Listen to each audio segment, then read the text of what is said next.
Good morning. I'm Inspector Dave Dubinick. I'm with the Alberta Law Enforcement Response Teams, and I oversee the operations of the Provincial Internet Child Exploitation Unit.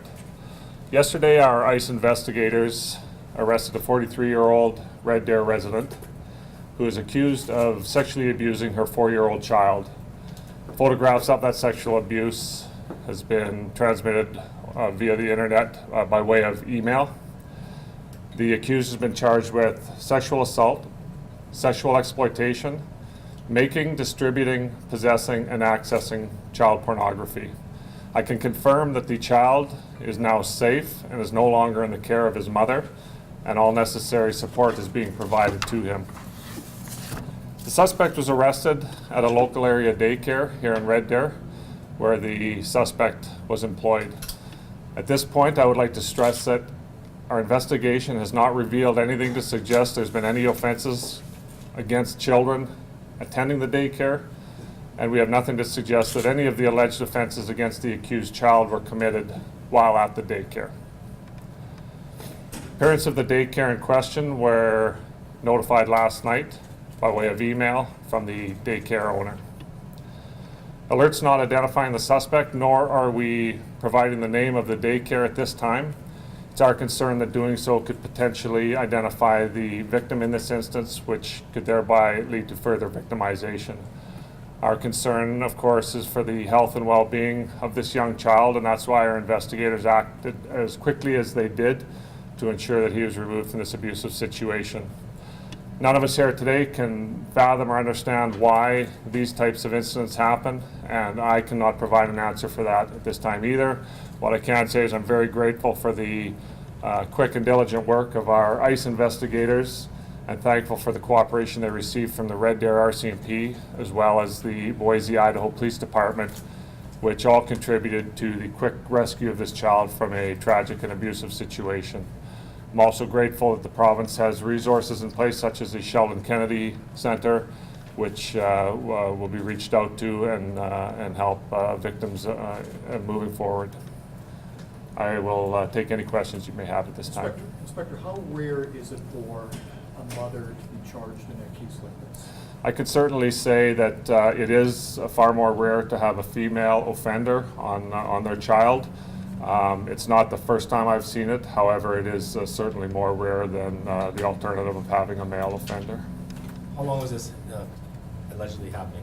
That is still being determined. The investigation's in the very early stages, so that will be determined as we proceed. Do you believe there are any more victims outside of looking into the daycare? Do you believe there could be children in other areas? At this early stage of the investigation, we have nothing to suggest there's been any other victims other than her 4-year-old child. Does she have more children? I don't know the full family dynamics at this point. All we know is that the 4-year-old son was the victim of this offense. Do you know how long she had been working at the state daycare? I do not know that. No. So is it a daycare or a day home? Because there is a difference. Yeah, it's my understanding it's a licensed daycare facility here in the city of Red Deer. Does she remain in custody, the suspect? Pardon me, sir? Is the suspect in custody? She was taken into custody. She has since been released on strict conditions to ensure she has no contact with her child as this investigation continues. Is there a court date? Her next court date is scheduled in Red Deer Provincial Court for July the 16th. Was she operating alone, or do you have any other people of interest you're looking at? In Canada, she's our lone suspect. Was she known to police? No, she is, prior to this incident, no criminal record and not known to police. This is a sensitive question, but in terms of the type of abuse, can you provide any kind of details? Was it on scale or anything like that? I can't provide specifics of the extent of the abuse. All I can say is that the abuse was being photographed and sent via email over the internet. To whom? To another individual, one that we're aware of, and that's the extent of our investigation suggests it was one individual. Canadian, American? It was to an individual in the States, and that's where the Boise, Idaho connection is. Can I ask, so we got a release from the Idaho folks saying that a man has been charged. And they expedited the arrest and whatnot because he was coming to Canada. Do you know, was he coming to Red Deer? There is some suggestion that our investigation has revealed that there was plans for him to come up to Red Deer. Whether that was going to be on a permanent status or not, we don't know for sure. So were they in a relationship together? I don't believe there's a relationship other than the internet connection to this point. How were you initially notified to this going on? It was the investigators in Boise, Idaho, conducting their investigation, and through their investigation, they revealed that there was a young child at risk here in Red Deer. They notified the Red Deer RCMP, who in turn notified the Internet Child Exploitation Unit. How many images were produced and sent? At this point, we don't know. That's still part of our ongoing investigation. Is the child still in Red Deer? Is he with family? Is he with a foster home? The child's been given to other family members, and again, there's conditions in place to ensure that there's no contact between the child and the mother while the investigation. Here in Red Deer? In Red Deer, that's correct. Can you tell us, even though the child was 4 years old, has he been able to provide information? At this point, that'll be part of our ongoing investigation. Right now, the health and well-being of the child is our primary concern right now, so once we can establish that that's in place, then we'll continue with the investigation, which will include talking to the child. Just how, how disturbing is this case to you? It absolutely is disturbing. I've been policing for over 26 years, and of course I've seen a lot of incidences. These are very disturbing cases. This is a heinous crime that was committed on a young child by the one person that they should be able to trust the most to protect them, and it was quite the opposite in this instance.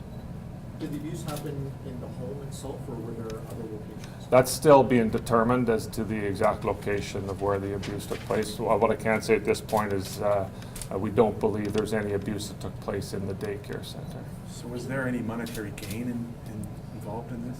Not to our knowledge, no. That again can be determined as the investigation continues.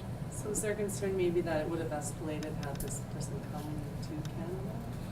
That's always a concern for sure. If the abuse is ongoing now, there's always a concern that it could have escalated, absolutely. Was the person in Boise, the suspect, was he known to police there with this kind of activity? I cannot say if he was known prior to this. What I can tell you is he was being investigated for these types of crimes there, and that's what put them onto our child at risk here in Red Deer. Can you just tell us, you talked about it, but just how is this child doing, and are there any concerns about this child as he grows up? Yeah, outwardly, the child appears to be fine. However, I'll reiterate, a crime of this heinous nature, we can't ignore the fact that there could be some consequences as the child grows older. That's why it'll be important to ensure that all of the possible support is given to him. We'll continue to work with Child and Family Services here in the province to ensure that he does receive the support that he does need. How can people actually step in and help out in this situation? Obviously, online predators and things like that. How can you advise people at home that are maybe you see something or warning signs of stuff like this? Yeah, anytime if there's any suspicions at all, there's several different options, of course. For sure, contacting your local police service, that would be your first option. Contacting Crime Stoppers, either via the email or internet or telephone, or cybertip.ca is another. We get a lot of tips through cybertip.ca.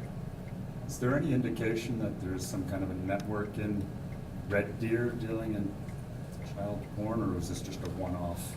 Based on our investigation, this does not appear to be linked to any other kind of a network as such. However, again, we're in the early stages, and should that be revealed as we proceed, obviously those will be followed up. But at this time, no, we don't have any connection to a network at all. Was it just pictures, or was there anything else?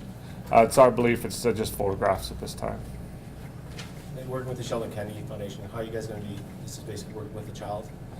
Yeah, absolutely. It's they've got some fabulous resources, and through them, and again, the Child and Family Services, it'll be determined what kind of supports are going to be needed, and whatever support is required will be provided. So did you say how long that you believe this had been happening? I don't know at this point. That'll be, there's a process involved now for analyzing some of the devices not that were being used. It'll take some time to determine that. So basically, what happens now? From this point, we continue our investigation to ensure, again, to ensure there has been no other victims. We don't believe there has been at this time, but we want to be absolutely certain of that. And then once the investigation proceeds, she will continue to appear in court, and it'll roll out that way. Some people might be asking, why was she released, considering the nature of the charges? That's a consideration for the courts, and we request our conditions that we would like to see should they be released. But ultimately, a release is a decision made by the courts, and they base it on the information that they have at hand. Are you able to speak to her conditions? The primary condition that we're concerned with, of course, is to ensure that there's no contact between her and her child, and then there's always the usual conditions involved as far as keeping the peace and being of good behavior, and ensuring that she's going to attend her required court dates. Will she have access to a computer? I don't believe so. That'll be a part of her conditions of release. And there were no other kids in her home? At this time, I'm not aware of the family dynamics. We're only aware of the one victim at this time. So she doesn't have any other children? Not that I'm aware of, no. And can you talk, was she married? Was there somebody at home aware of what was going on? Again, I'm not fully aware of the family dynamics. At such early stages of the investigation, our primary concern at this point was to ensure the child was rescued from that situation, and as the investigation proceeds, we'll determine more of that information. Was she working at the licensed daycare, or was it's hers? She was working there as an employee, that's correct. What was her job title, do you know? I don't know her specific job. All I can say is being in a daycare, of course, at times there would have been access to the other children, but I have to stress at this point, we had nothing to suggest any other children were victims of an offense there. Can you describe maybe her nature? Was she cooperative during the investigation? Was she combative, anything like that? To this point, she's been cooperative with the investigation, and we'll see as the investigation proceeds if that continues.